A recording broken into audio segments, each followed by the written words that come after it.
How to make and create Instagram Reels with Canva app. Hello guys, in today's video I'm going to show you how to create a good and cool Instagram Reels with Canva app in less than 1 minute. So all what you have to do is go to Canva and now go here down below and click on the plus icon.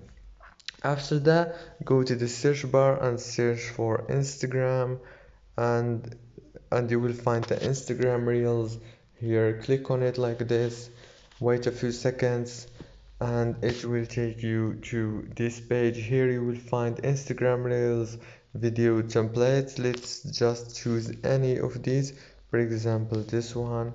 Click on it like this and now you can edit the text as you want. Let's write the name of the channel, financial wall, like this.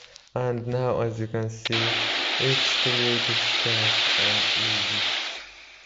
If this video was helpful, please don't forget to like and subscribe.